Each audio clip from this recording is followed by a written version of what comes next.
Hello students, कैसे हैं आप। आज मैं आप लोग के लिए एक नया वीडियो लेकर आया हूं जो क्लास 10 से रिलेटेड है। आज इस वीडियो में आप क्वाड्रेटिक इक्वेशन के बारे में पढ़ेंगे। और अगर आप इस चैनल पर नए हैं तो सबसे पहले फटाफट चैनल को सब्सक्राइब कर दें, क्योंकि आज जो आपको वीडियो मिलने वाली है वो बहुत ही इम्पोर्टेंट है। इम्पोर्टेंट प्रश्न भी है और सारे एक्सरसाइज का क्वेश्चन का सॉल्यूशन भी मिलने वाला है। तो आप फटाफट वीडियो को सब्सक्राइब कर दें ताकि मेरी आने वाली नई वीडियो की हर अपडेट आपको मिलती रही, और बेल आइकन ज़रूर बजा देंगे। तो आइए हेलो सर के साथ आप क्वाड्रेटिक इक्वेशन का स्टडी करें। तो सबसे पहले आप जानिए कि क्वाड्रेटिक इक्वेशन होता क्या है। तो आप पहले भी पढ़े हैं इक्वेशन, लीनियर इक्वेशन पढ़े हैं, इसका मैं वीडियो भी बना दिया हूँ। आप डिस्क्रिप्शन बॉक्स में जा कर के आप वीडियो को देख सकते हैं। तो यहाँ पर हमारा है क्वाड्रेटिक इक्वेशन। क्वाड्रेटिक का मतलब आप क्लास 9 में भी पढ़े हैं, उसका भी वीडियो दिया हुआ है पॉलिनोमियल चैप्टर का, कि एक ऐसा क्वाड्रेटिक का मतलब होता है जिसकी डिग्री 2 हो। तो यहाँ पर हमको देखना है कि ऐसा equation, an equation whose degree is 2, जिसकी डिग्री 2 है, यानी मैक्सिमम पावर 2 होना चाहिए, 2 से ज़्यादा नहीं होना चाहिए। उसी को हम लोग क्वाड्रेटिक इक्वेशन कहते हैं। ये तो मेरा क्लियर हो गया कि कोई भी अलजेब्रिक एक्सप्रेशन लेंगे, लेकिन ध्यान यही रखना है इसमें एक ही वेरिएबल का यूज होना चाहिए, 2 वेरिएबल का यूज नहीं होनी चाहिए। जैसे मैंने इसका एक स्टैंडर्ड फॉर्म लगा के रखा हूँ, x² + bx + c = क्या है, 0 है। इसका मतलब क्या हो गया, हमने एक ही वेरिएबल को चूज किया है, x को ही, चाहे y हो जो भी हो। इसमें कंडीशन है कि a ≠ = 0, a की वैल्यू 0 नहीं होगा। ऐसा इसीलिए कह रहे हैं क्योंकि अगर a की वैल्यू 0 हो जाती है तो देखिए क्या होगा, 0 × x², तो 0 हो जाएगा, यानी x² ही समाप्त हो जाएगा। तो मेरा तो डिफिनीशन कह रहा है कि जिसकी डिग्री 2 है, तो डिग्री तो 2 बची नहीं। जब बची नहीं तो मेरी क्वाड्रेटिक इक्वेशन नहीं होगी। और a b c तीनों कांस्टेंट है, कोई भी वैल्यू हो सकता है कांस्टेंट में। मैं कुछ एग्जांपल दे रखा हूँ, आप इस एग्जांपल को ध्यान से देखें। देखिए यहाँ पर लिखा हुआ है x² + 5x + 6 = 0। इसका पावर मैक्सिमम कितना है, 2 है। सेकेंड एग्जांपल में भी हमने रखा है, इसकी पावर 2 है मैक्सिमम। मैं थर्ड एग्जांपल लिया हूँ, x का पावर मैक्सिमम 2 है। इसको आप सोल्व करेंगे तो आपका इसका पावर आ जाएगा, x + 1 का whole square a + b whole square के फार्मूला पर ब्रेक करने पर ऐसा हो जाएगा। अब हम जानते हैं क्वाड्रेटिक इक्वेशन के सॉल्यूशन के बारे में। यहाँ पे इक्वेशन है इसलिए इसके सॉल्यूशंस को रूट्स भी कहा जाता है, जबकि यही पॉलिनोमियल में जीरोज के नाम से जाना जाता था। तो कहता है वैल्यूज ऑफ वेरिएबल भी satisfy the equation is called roots. X का वैसा वैल्यू या वाई का जो भी वैल्यू है, वेरिएबल का जो वैल्यू इक्वेशन को सेटिस्फाई करता है, वो हमारा क्या कहलाता है, रूट्स कहलाता है। इसका मतलब जिसकी जितनी डिग्री होगी उतनी इसकी क्या होगी, रूट्स होगी। इसका मतलब हो गया कि इसके 2 रूट्स हैं। क्वाड्रेटिक इक्वेशन के 2 रूट्स होते हैं। जनरली हम लोग पढ़ते आए हैं अल्फ़ा और बीटा के बारे में, कि अल्फ़ा और बीटा जो होता है 2 रूट्स कहलाता है।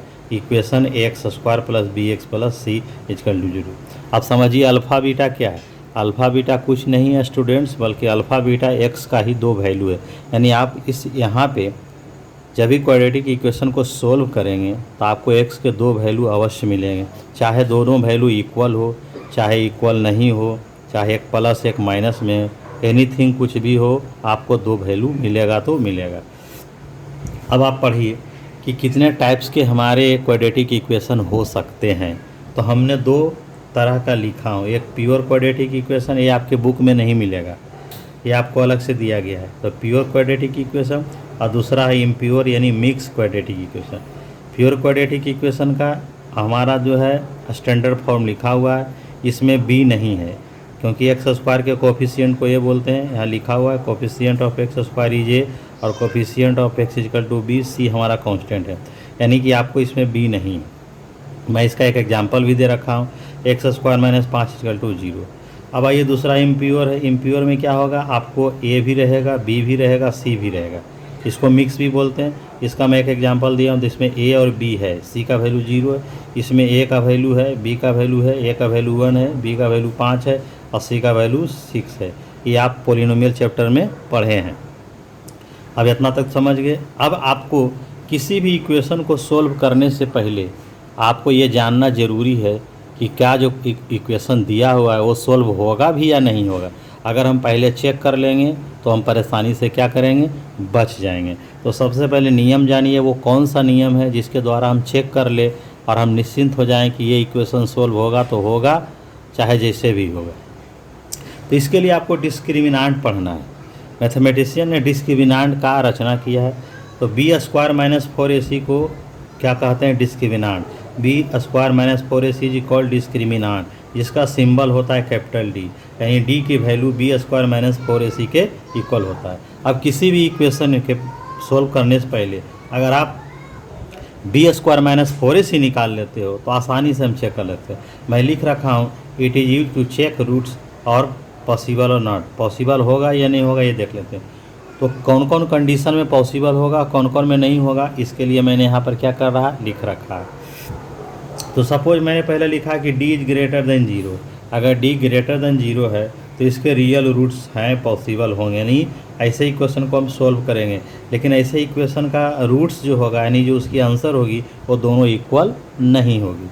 सेकेंड हमारा है d का वैल्यू अगर 0 के इक्वल हो जाए तो रियल वैल्यू होगा और इक्वल। इक्वल मतलब हुआ कि अगर x का वैल्यू एगो 2 आया तो दूसरा भी 2 ही आएगा, अगर एक -2 आया तो दूसरा भी -2 आएगा। और d लेस देन 0, अगला है कि अगर d की वैल्यू निगेटिव में आ जाए तो इस ऐसे इक्वेशन को सोल्व ही नहीं करना है। इससे पता चल गया कि हमको दो ही टाइप के इक्वेशन को सोल्व करना है, जिसकी वैल्यू d का वैल्यू या तो पॉजिटिव में आ जाए या तो क्या आ जाए, 0 में आ जाए। अब मैं कुछ एग्जाम्पल दे करके d की वैल्यू निकालने के लिए आपको सिखाता हूं। आप ध्यान से वीडियो में बने रहें, वीडियो को एंड तक हमेशा देखें। बहुत ही यूजफुल वीडियो है, ऐसा वीडियो आप अभी तक नहीं देखे होंगे यूट्यूब पर। आप देखिए, पहला एग्जाम्पल मैंने दिया है x square minus 5x plus 6 equal to 0। सबसे पहले एक्स स्क्वायर का कोफिशिएंट ये कहलाता है, हमने a इक्वल टू 1 रखा है, b का इक्वल टू 5 हो जाएगा, c इक्वल टू क्या हो जाएगा, 6 हो जाएगा। इस तरह से हमने क्या कर लिया, d equal to b square minus 4ac formula से b का वैल्यू पुट किया, 4 हो गया, a का वैल्यू दिया, c का दिया, 5 स्क्वायर 25 हो गया। अब 4 6 या 24। इस तरह से हम देखिए 1 लाए हैं। यहाँ 1 लाने का मतलब हो गया कि d की जो वैल्यू है वो 0 से क्या है, मेरी ग्रेटर है। इसका मतलब रूट्स पॉसिबल है। और कैसा होगा आपको मैं बताया कि इसका जो दोनों वैल्यू होगा वो अनइक्वल होगा। दूसरा मैंने एग्जाम्पल लिया है 2x square minus 5x equal to 0। यहाँ पर a इक्वल टू 2 है, b इक्वल टू -5 है, x के आगे वाला b होगा, x स्क्वायर के आगे वाला होगा। इसमें तो c कुछ नहीं है तो वो 0 हो जाएगा, जो वैल्यू नहीं रहेगा वो 0। फार्मूला पर सेट कर दीजिए, d का वैल्यू आपको 25 आया तो यहाँ भी ग्रेटर आया, इसका मतलब यहाँ भी रूट्स पॉसिबल है। मैं थर्ड एग्जाम्पल लिया हूँ बी स्क्वायर माइनस 4ac, यहाँ पर भी 48 यानी प्लस आ गया, यहाँ पर भी क्या होगा, पॉसिबल होगा, पॉसिबल भी होगा, दोनों रूट्स अनइक्वल होगा। मैं एक एग्जाम्पल यहाँ लेकर रखा हूँ, यहाँ पर मैंने d निकाला तो मेरा -7 आया। देखिए -7 का मतलब क्या हुआ, d हमारा क्या हो गया, 0 से छोटा हो गया। जिससे छोटा हो गया तो ये पॉसिबल नहीं है, बिल्कुल पॉसिबल नहीं है। अब हम पढ़ेंगे, इतना मैंने d निकाल के ये कन्फर्म हो गए कि हमको अब d निकालने आ गया। अगर आपको d निकालने आ गया, अब आगे पढ़िए।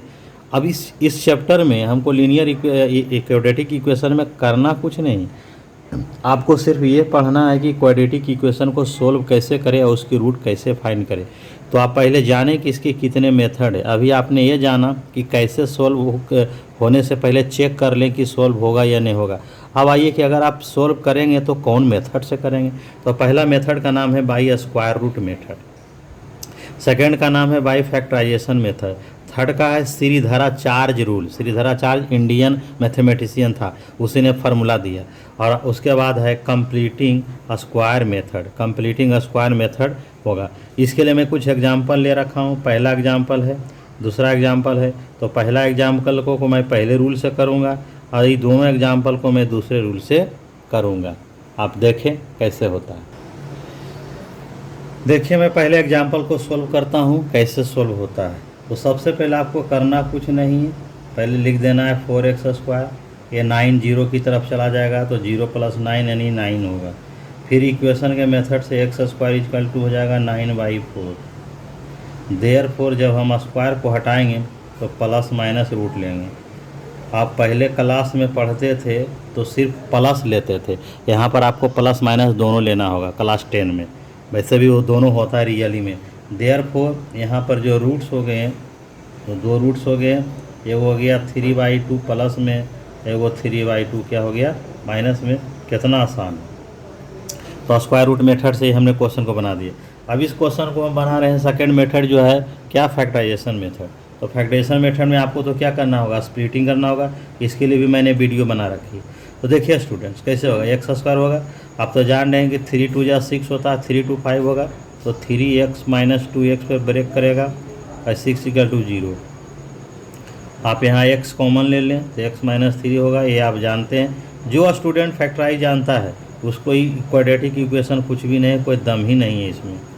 अब हो जाएगा x - 2 = 0। अब क्या होगा, ये x - 3 के बराबर भी 0 हो जाएगा और x - 2 के बराबर 0 है। तो x बराबर 0 + 3 3 हो जाएगा, x बराबर 0 + 2 2 होगा। तो इसका जो रूट्स हो गया वो हो गया 3 और ये क्या हो गया 2 हो गया। ये आसानी से सोल्व हो गया। मैं इसी मेथड से इसको भी सोल्व करता हूँ। तो इसमें क्या हो गया, 6 × 2 करना पड़ेगा आपको, तो 12 भाग आएगा। तो 12 आ गया तो आपको हो जाएगा -4x + 3x - 2 = 0। तो सबसे पहले हो जाएगा 2x और यहाँ 3 बचेगा और हो जाएगा 2 + 1, यहाँ कोई कॉमन नहीं तो एक कॉमन। देखिए स्टूडेंट, अगर आपको फैक्टराइज नहीं आ रहा तो सबसे पहले आप फैक्टराइज सीखिए। इसका भी वीडियो दिया हुआ है डिस्क्रिप्शन में, आप देख सकेंगे। अगर फैक्टराइज आपको नहीं आ रहा है तो पर समझने में थोड़ा प्रॉब्लम हो सकती है। तो आप इसको ध्यान से देखें। 3x - 2 2x + 1 = 0 हो जाएगा। 3x - 2 = 0, तो 3x = 2, तो x बराबर हो जाएगा 2/3। यहाँ भी हो जाएगा 2x + 1 = 0, 2x बराबर -1 हो जाएगा और x बराबर -1/2। इस तरह से आप देख रहे हैं कि हर एक प्रश्न का 2 आंसर x का वैल्यू आ रहा है।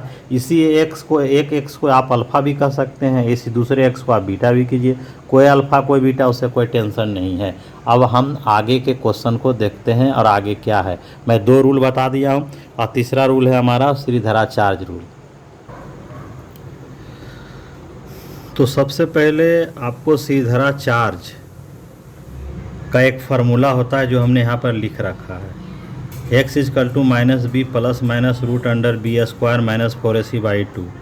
यही श्रीधराचार्य का ये फार्मूला है और उसी के जो जिस नियम से बनाए हैं उसी नियम से मैं बता रहा हूँ। इसको आप दूसरे मेथड से भी बना सकते हैं, लेकिन आप देखिए सबसे पहले आपको श्रीधराचार्य ने क्या बताया तो समझिए।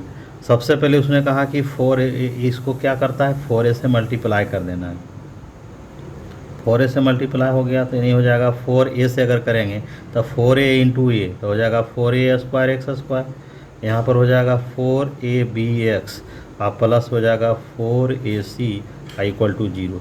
अब इस 4ac को आप उधर कर दें तो हो जाएगा 4a² x² + 4abx, इधर चल जाएगा तो -4ac हो जाएगा।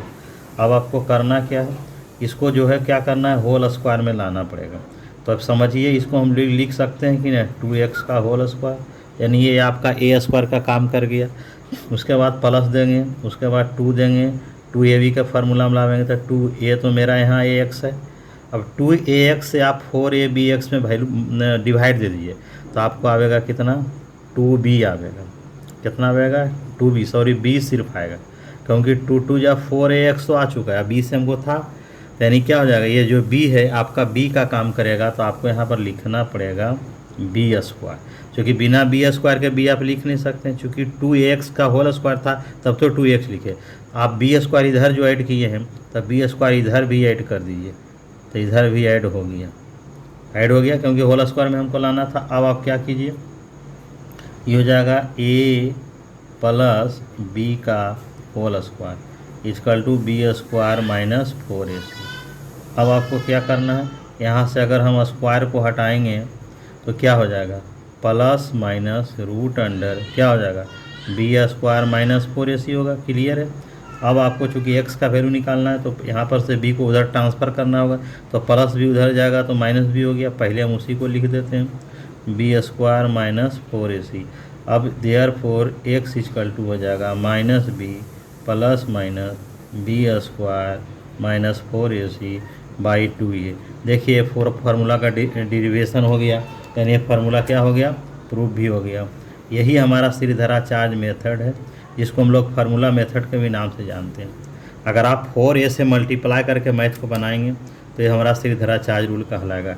बेहतर है डायरेक्ट। अब आप पढ़े हैं कि d बराबर होता है b² माइनस 4ac। तो आप क्या करें, इसको आप कन्वर्ट कर दीजिए, तो आप लिख सकते हैं x = minus b plus minus root under d by क्या आ जाएगा 2a। यहीं पर आप अल्फ़ा को एक वैल्यू अल्फ़ा के कह दीजिए और एक वैल्यू आप बीटा को कह दीजिए। जिसको अल्फ़ा कहना है इसको बीटा करना है। अगर प्लस को अल्फ़ा कहिए, बीटा कुछ भी करना है, ऐसे कोई दिक्कत नहीं है। आपको जो करना है सो कर सकते हैं, ये कोई झमेला वाला नहीं है, ये कोई दूसरा मैटर नहीं है। तो आपने देख लिया ये फार्मूला कैसे होता है। आपको 4a से मल्टीप्लाई कर देना है। बढ़िया सब देखिएगा। अब है कि इस फार्मूला का यूज करते हुए आपको मैं एक एग्जाम्पल दे रखा हूँ। वो एग्जाम्पल है 2x² माइनस 5x + 3। अब आपको इसको सोल्व करना है। तो देखिए, अगर कोई व्यक्ति, अगर कोई स्टूडेंट्स मान लीजिए कि फार्मूला नहीं, फैक्टराइज नहीं करने जानता है, बहुत सब दिक्कत होता है, तो इस फार्मूला के द्वारा बनाया जा सकता है। कहीं कोई नियम नहीं कि कौन मेथड से बनाएं। तो सबसे पहले आप यहाँ a = 2 लिख दीजिए, b = -5 लिख दीजिए और c = 3 लिख दीजिए। पहला काम है आपको d निकालना। d निकालने से दो फायदे। पहला तो ये पता चल जाएगा कि इक्वेशन सोल्व होने लायक है या नहीं, तब हम आगे बढ़ेंगे, नहीं तो फिर ज़्यादा माथापच्ची करने की कोई ज़रूरत नहीं। ये हो जाएगा 4a और c का वैल्यू दे दीजिए, तो आ गया 25 और 4 दूनी 8 3 24 यानी बराबर 1 आया। ये क्लियर हो गया कि d का वैल्यू 0 से बड़ा है, यानी हर हाल में इक्वेशन सोल्व होगा। अब आप डायरेक्ट ही फार्मूला लगाइए। मेरी ये सलाह है कि आप पहले d निकाल लें, डायरेक्ट इसका यूज न करें। अगर आप d निकालिएगा तो वहीं पर डिसीजन होगा कि सोल्व होगा कि नहीं। हो सकता है आपको नेगेटिव में आ जाए, तो बाद में पता चलेगा आप कन्फ्यूज कर जाइएगा। इसलिए मेरी यही सलाह। तो लिख देंगे हम बाई फार्मूला से -b plus minus root under d by 2a। अब b का वैल्यू दीजिए, माइनस में है तो यहाँ माइनस लिखिए, प्लस माइनस √1। अब एक का रूट निकलेगा तो निकालेंगे, नहीं निकलेगा तो कुछ बात नहीं, रूट में है, माइनस इंटू माइनस प्लस। अगर 1 का निकलता है तो हमने निकाल दिया, नहीं भी निकल सकता, कोई गारंटी नहीं। अब इसकी दो वैल्यू हो गया, लिखेंगे एक 5 + 1/4 और आपको दूसरे में लिखना है 5 - 1/4। तो 5 और 1 हो जाएगा 6/4, 2 2 जा 4, 2 3 जा 6, देयरफॉर x = 3/2 आ गया। ये आपका आ गया। दूसरा आपको हो जाएगा 4/4 कैंसिल हो गया, इसलिए x = 1। ये इसके दो रूट्स हमारे हो गए, एक 3/2 हो गए और दूसरा क्या हो गया, 1 हो गया। चलिए अब आगे सीखिए कंप्लीटिंग स्क्वायर मेथड क्या है। ये आपका सबसे लास्ट मेथड है, इसके बाद कोई मेथड नहीं है, तो इसको आप ध्यान से सीखिए, है ना। आपको दो तरीका है, एक डिवीजन मेथड, एक मल्टीप्लिकेशन। मैं आपको मल्टीप्लिकेशन बता रहा हूँ क्योंकि यह समझना ज़्यादा ईजी है। सबसे पहले आपको करना क्या है, पहले जो भी एक इक्वेशन है इसको लिखिए। आप जब भी जो कांस्टेंट होगा उसको आप 0 तरफ भेज दीजिए, तो पक्का ही -3 हो गया। अब आपको एक ऐसा नंबर से मल्टीप्लाई करना है कि ये हमारा परफेक्ट स्क्वायर बन जाए। तो 2 से सस्ता कुछ नहीं होगा, तो 2 से करेंगे तो हो जाएगा 2 दूनी 4x² माइनस 10x² माइनस 2। हमने मल्टीप्लाई बाई 2 हो गया। आप ब्रैकेट में लिख भी सकते हैं। अब आपको फिर यही मेथड से, जो मेथड यहाँ पर हमने बताया था, इसी मेथड को आप यूज करें। आप इसको क्या कीजिए कि a - b होल स्क्वायर के टर्म में आने वाला है, उसी के टर्म में लाइए। ये a स्क्वायर का काम करेगा, ये 2ab का b आपको खुद से करना है। तो ये हो जाएगा 2x का होल स्क्वायर माइनस 2 × 2x। अब करना क्या है, बहुत सा लड़का को पता नहीं चलता है कि हम क्या मल्टीप्लाई करें और ना करें, तो उसके लिए आपको तरीका मैं बता रहा हूँ। 2 दूना 4 आ गया है ना, 4 आ गया तो आप क्या करें कि 10 में 4 से डिवाइड दे देंगे। और 10 में जैसे 4 से डिवाइड दिएगा तो आपको आएगा 5/2। ऐसे भी चेक कीजिए, 2 2 कट जाएगा, 5 दूना 10 एक्स आए। और जो मल्टीप्लाई करेंगे उसी का प्लस होल स्क्वायर इधर भी करना है और RHS में भी करना है, दोनों साइड कीजिएगा, क्योंकि मैथ का नियम एक साइड आप कर नहीं सकते। अब देखिए इधर आपका जो है LHS में आ गया a - b का होल स्क्वायर, इधर आ गया -6 + 25/2 दूनी 4 हो गया a² - 2ab + b² का वैल्यू है, मैंने ये हो जाएगा 6 × 24। सॉल्व करने के बाद आया 1/4। इधर आप एज यूजुअल लिख दीजिए, इधर कुछ भी नहीं करना। अब देखिए क्या होगा, इसका स्क्वायर हटा दीजिए, जैसे स्क्वायर हटाइएगा, मैंने बताया कि आपको प्लस माइनस रूट हमेशा लेना है ना, क्लास 10 का बात है। तो हो गया, और आपको आवेगा सोल्व करके प्लस माइनस 1/2। अब एक बार प्लस के बराबर ले लेते हैं। अब इसको हम लोग क्या कर देते हैं, सोल्व कर देते हैं। तो हो जाएगा 2x बराबर 1/2 प्लस 5/2, ये हो जाएगा 6/2, यानी हो जाएगा 3। तो 2 = 3, इसलिए x = 3/2। देखिए क्वेश्चन वही था तो आंसर भी सेम आया। दूसरा इसका कर देंगे, 2x माइनस 5/2 बराबर -1/, क्या कर दिए हैं, 2 कर दिए हैं। अब यहाँ पर हम लिख देते हैं 2x बराबर -1/2 प्लस 5/2, तो ये हो जाएगा 4/2, 2 कट गया, इसलिए x बराबर हो जाएगा 2/2 बराबर 1। देखिए यहाँ भी आंसर आ गया, यहाँ भी आ गया। इस तरह से दो रूट आए हैं, एक आया 3/2 और दूसरा आ गया मेरा कितना, 1 आ गया। यहाँ पर दोनों आंसर हमने दो मेथड से बनाया है। यहाँ हमने बनाया फार्मूला मेथड से, आंसर वही आया। यहाँ बनाया कंप्लीटिंग स्क्वायर मेथड से, आंसर वही आया। ये आपको सीखने की ज़रूरत है। मल्टीप्लाई कीजिए ऐसा नंबर से जी परफेक्ट स्क्वायर बन जाए, नहीं जिसका आप स्क्वायर जानते हैं। इस तरह से हो गया। अब आगे आप देखेंगे एक्सरसाइज का क्वेश्चन। अब NCERT 4.1 जिसका क्वेश्चन नंबर 1 आपके पास है, आप बुक को खोल कर रखें, देखें। इसमें आपको चेक करने का है, तो ये आप खुद से कर लेंगे। जहाँ जहाँ होल स्क्वायर वहाँ तोड़ करके आप ही देखेंगे। जिसका पावर 2 रहता है वो क्वाड्रेटिक इक्वेशन है, और जिसका नहीं रहता है वो नहीं है। बस आपको सिंपली लिख देना है। लेकिन आपको बर्ड प्रॉब्लम में बहुत सारे स्टूडेंट्स का बड़ा ही प्रॉब्लम होता है, तो मैं उससे देख करके ये वीडियो को क्या कर रहा हूँ, बना रहा हूँ। तो पहला क्वेश्चन लिखा हुआ है कि represent the following situations in the form of quadratic equation. यहाँ पर आपको सिर्फ क्वाड्रेटिक इक्वेशन बनाने के लिए बोल रहा है कि आप फॉर्मिंग कर सकते हैं या नहीं। तो पहला क्वेश्चन है the area of rectangular plot. Area of rectangular plot दिया हुआ 528 metre square. The length of the plot in 1 metre more than the twice the breadth. क्या कह रहा है, लेंथ जो है ब्रेथ के दुगने से एक अधिक है, ब्रेथ के दुगना से।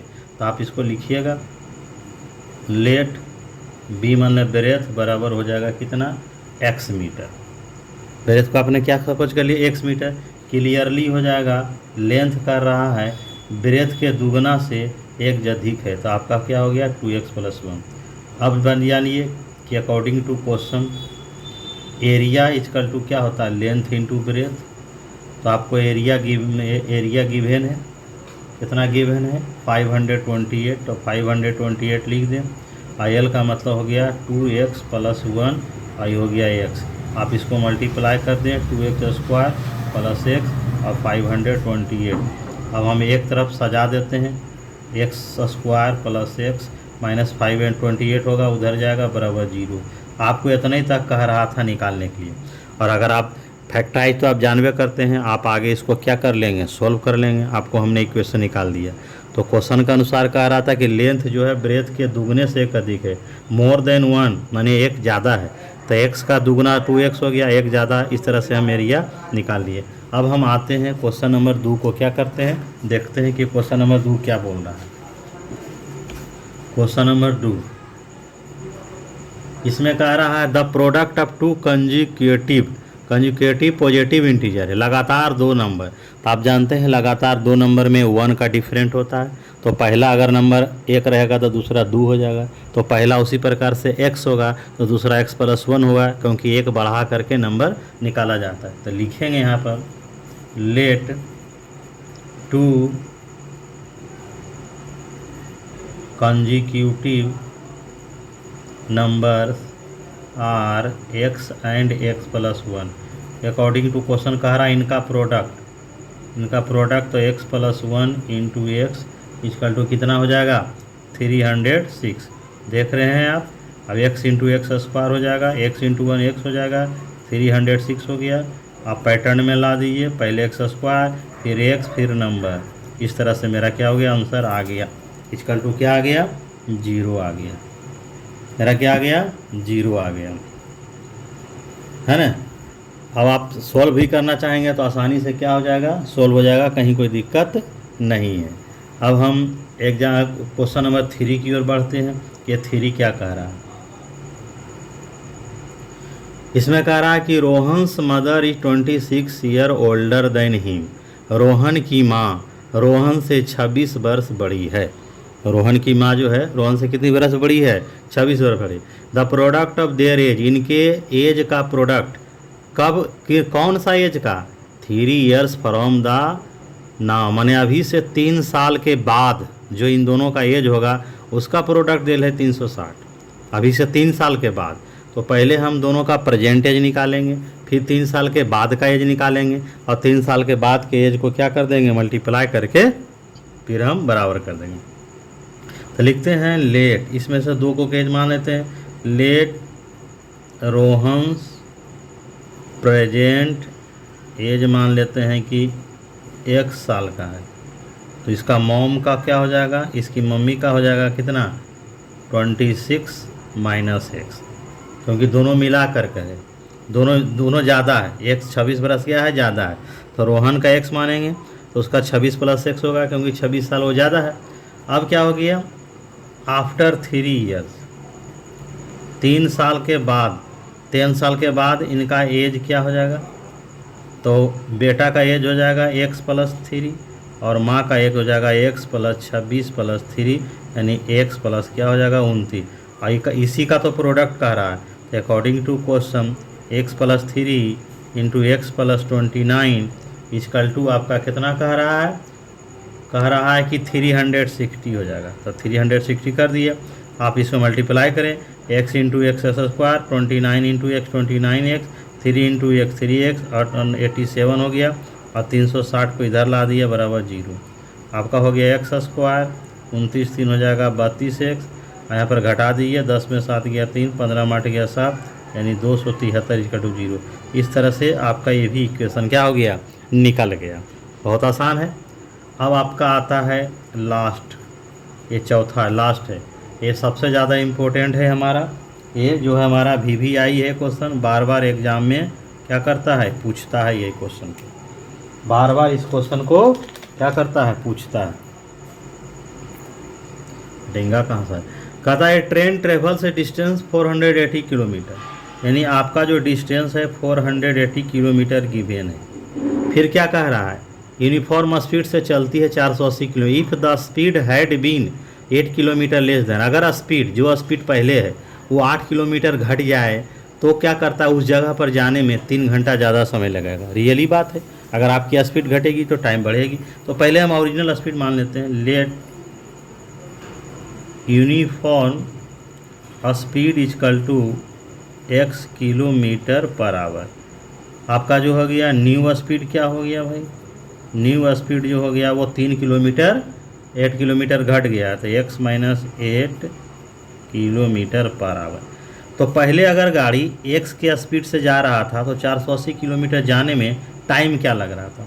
तो पहला जो टाइम है वो हो गया 480 बटे x आवर, हमने t1 ले लिया। दूसरा जो टाइम लगेगा वो डिस्टेंस उतने रहेगा, आपका स्पीड में चेंज हो गया, इतना आवर आया। तो देखिए चूँकि स्पीड आपका कम है तो इसका मतलब क्या हो गया? इसका टाइम क्या हो जाएगा? ज़्यादा होगा। तो अकॉर्डिंग टू क्वेश्चन डिफरेंट कितना का हो रहा है? 480 बटे x माइनस 8, अब आई हो जाएगा 480 बटे कितना हो जाएगा? x, यानी 3 घंटा का डिफरेंट हो रहा है। इस तरह से मेरा क्या हो गया? इक्वेशन निकल गया। अगर आप इसको सोल्व करना चाहेंगे तो मैं इसे सोल्व भी कर देता हूँ, कोई दिक्कत नहीं है। मैं इसको फुल सोल्व कर देता हूँ क्योंकि इम्पोर्टेंट क्वेश्चन है, हर बार एग्जाम में यही आता है। आप क्या करें? ऊपर से 480 कॉमन ले लें, कॉमन लेग बनाइएगा, थोड़ा ज़्यादा आसान होगा। x माइनस 8 ये हो जाएगा 1/x, और इसकल टू हो जाएगा 3, है ना। अब आपको करना क्या है? ये 480 इधर चलावेगा, कोई बात नहीं है, 160 बार में कट भी जाएगा, 16 48। आप क्या ले लीजिए? अब आपको LCM लेना पड़ेगा। यहाँ हो जाएगा x minus x, sign change कर जाएगा, ये हो जाएगा 3।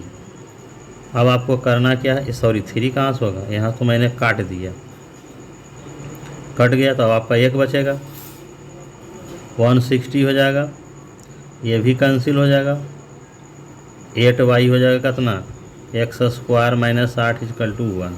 अब आप क्रॉस मल्टीप्लाई कर दें तो 16 8 8 से 1280 बराबर हो जाएगा x स्क्वायर माइनस 8, ये गुना हो जाएगा 1 में तो उतने हो जाएगा। अब एक जगह कर देते हैं, 8x होगा ये, तो 8x और माइनस 1280 इक्वल टू क्या हो जाएगा 0। अब इसको हम लोग ब्रेक कर देते हैं तो हो जाएगा एक्स स्क्वायर। अब आपको ब्रेक करना है कि ये ब्रेक किस पर होता है, तब जा कर के निकलेगा। आप डी को अपने मन से चेक कर लेना बहुत ज़रूरी है। तो ये आपका हो जाएगा 40x प्लस 32x माइनस 1280 पर ब्रेक कर गया। डी इसका पॉजिटिव आया, मैं चेक कर लिया हूँ, आप भी चेक कर लेंगे। कॉमन ले लिया, x माइनस 40 हो गया इजकल टू 0 हो जाएगा, x माइनस 40 और फिर हो जाएगा x प्लस 32 इजकल टू 0 और x माइनस 40 इक्वल टू 0 तो x इजकल टू हो जाएगा 40। इसलिए स्पीड जो हो गया वो हो गया 40 किलोमीटर पर आवर। अब हो गया x plus 32 equal to 0, x equal to minus 32 तो हो गया निगेटिव